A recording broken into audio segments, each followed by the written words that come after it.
Okay, this is for Workbook Section 6, Work and Energy, Appendix Problems 1 through 4, page 79, and there's a little assistance in setting them up and solving them. The first question, A1, on a ski weekend in Colorado, Bob, whose mass is 75 kilograms, skis down a hill that is inclined at an angle of 15 degrees to the horizontal and has a vertical rise of 25 meters. How much work is done by gravity on Bob as he goes down the hill? Let's go ahead and write what we know, like we normally do. So we've got mass is equal to 75 kilograms. And skiing down a hill inclined at 15 degrees, that's easier drawn with a picture. So I'm going to go ahead and draw my hill and my 15 degrees. And it says there's a vertical rise. And that rise, or that distance, is equal to 25 meters. Let's go ahead and draw Bob on here too. So we got Bob with his skis.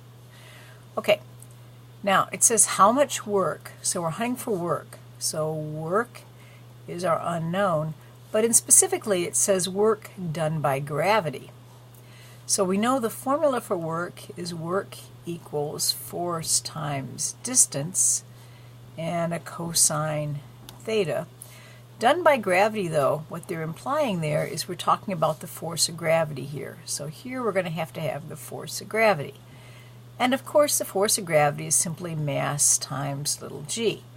In this case we would have 75 kilograms times 9.8. Please do not use 10. Do not get in the habit of using that. Now, force of gravity pulls good old Bob straight down. So we've got a force of gravity going down. We want to find a distance that's parallel to that. So theta would be equal to 90 and the cosine would be equal to 1.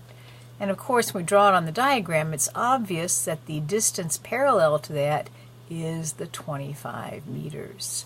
So for our distance, we're going to use the vertical rise of the hill, our 25 meters. And you should be able to solve it now. Let's move on to the next one. All right, let's take a look at the next one, the one that gives most people problems. A pile driver is a device used to drive stakes into the ground. While building a fence, Adam drops a pile driver of mass 3,000 kilograms through a vertical distance of 8 meters. The pile driver is opposed by a resisting force of 5 times 10 to the 6 newtons. How far is the stake driven into the ground on the first stroke? So it really helps to visualize this. We've got this stake, okay, and we've got the ground. We've got a pile driver, which is basically a big mass, and this mass is equal to 3,000 kilograms. And it's going to drop onto this guy, and that distance is equal to 8 meters. And we want to know how far the stake is going to go into the ground. So we want to know what this distance is. So we've got two distances, and it's really important to keep track of which ones are which. We also have this force. It says the pile driver is opposed by a resisting force of 5 times 10 to the 6 newtons. So it should be obvious from the drawing, this force is going to be going this direction. That's the force the ground resists having the stake. So this force here is equal to this large number of 5 times 10 to the 6 newtons. Well, down here on the ground, we've got a force and we've got a distance. So it looks like we're going to be able to use the equation work equals force times distance. But the problem is the distance is our unknown, and we also don't know the work. So we need to find the work in order to find the distance. So what is the work? Well, the work the pile driver could do is equal to the amount of energy it has. So work done is equal to total energy. So energy total. But the total energy is equal to the mechanical energy, which of course is equal to potential energy plus kinetic energy. So what is the energy that this pile driver brings to the game, so to speak? Well, we know that the mechanical energy is potential energy plus kinetic. So if we were to look up here, let me change my pen color here quick. All right, so now we're going to just look at the energy. So right up here, we know that mechanical energy is equal to potential energy plus kinetic. When you use a pile driver, you drop it, and it tells you right up here, he drops the pile driver. So a dropping means that the initial velocity is 0, which means that our initial kinetic energy is 0, so it's all potential. And potential is easy to figure out. That's just mgh. So you can find the mechanical energy of the pile driver by using just the potential, because kinetic is 0, and that's the mass of the pile driver, 3,000 kilograms, times gravity, 9.8, times the distance it is above where it's going to stop at. So this distance right here, which of course is 8 meters. When the pile driver hits the stake, of course, at that point its potential energy is 0, because that's as far down as it's going to go. But we still know energy is conserved, so we know potential energy is all going to be 0, and it's all going to be kinetic energy.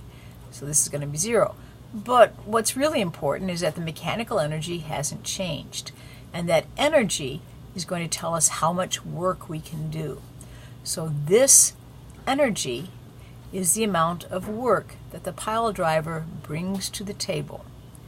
So now you'll have the work that the pile driver can do, because that's the amount of energy it comes in at.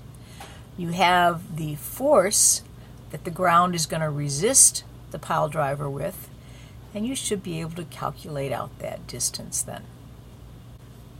At an amusement park, a ride called the Cyclone is a giant roller coaster that ascends a 34.1 meter hill, then drops 21.9 meters before going to the next hill.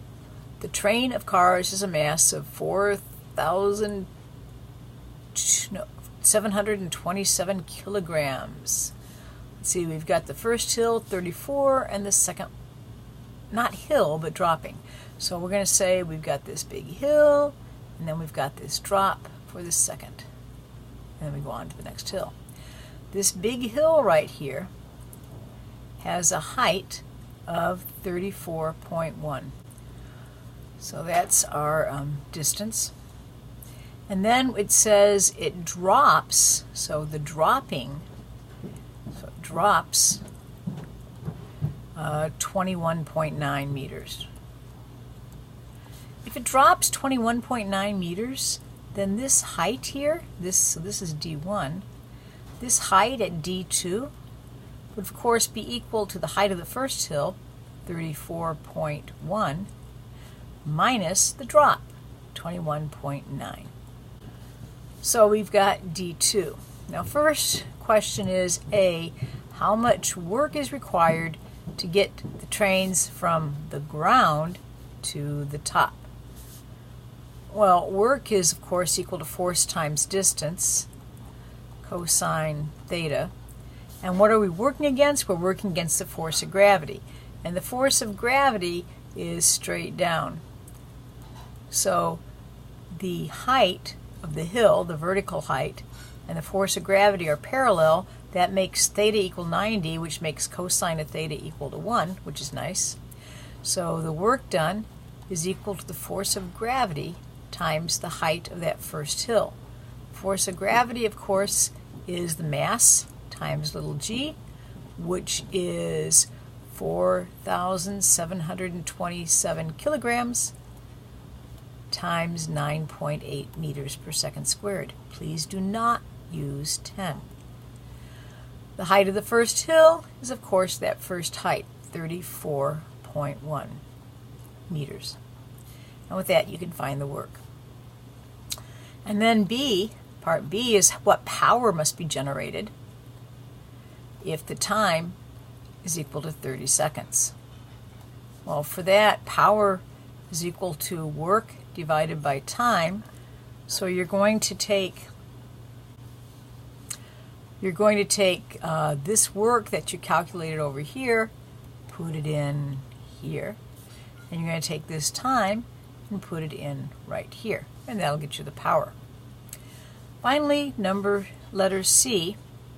C wants to know how much potential energy is changed to kinetic energy from the top of the first hill to the bottom of this 21.9 meter drop.